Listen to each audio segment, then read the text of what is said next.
15 വയസ്സിൽ താഴെയുള്ള കുട്ടികൾ സോഷ്യൽ മീഡിയ ഉപയോഗിക്കുന്നത് നിരോധിച്ചുകൊണ്ട് ഫ്രാൻസ് ചൊവ്വാഴ്ച ഉത്തരവിറക്കി.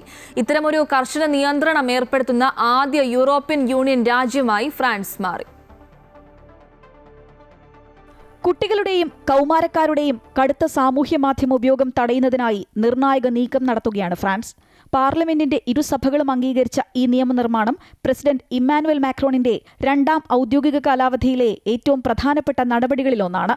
പുതിയ അധ്യയന വർഷം ആരംഭിക്കുന്നത് മുതൽ 15 വയസ്സിന് താഴെയുള്ളവർക്ക് സോഷ്യൽ മീഡിയ നിരോധിക്കുമെന്ന് പാർലമെന്റ് ഈ നിർദ്ദേശം പാസാക്കിയതിനു പിന്നാലെ പ്രസിഡന്റ് ഇമ്മാനുവൽ മാക്രോൺ അറിയിച്ചു.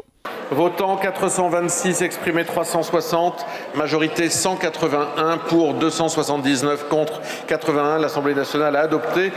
ഹൈസ്കൂളുകളിൽ മൊബൈൽ ഫോൺ ഉപയോഗിക്കുന്നതും ഈ നിയമം വിലക്കുന്നുണ്ട്. കുട്ടികളുടെ മാനസികാരോഗ്യത്തെയും പഠനത്തെയും സോഷ്യൽ മീഡിയ ഉപയോഗം ദോഷകരമായി ബാധിക്കുന്നു എന്ന പഠനങ്ങൾ മുൻനിർത്തിയാണ് ഫ്രാൻസിന്റെ നീക്കം.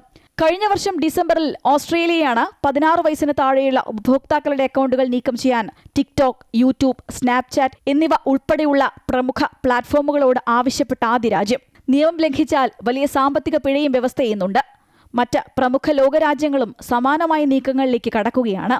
International desk, Amrita news.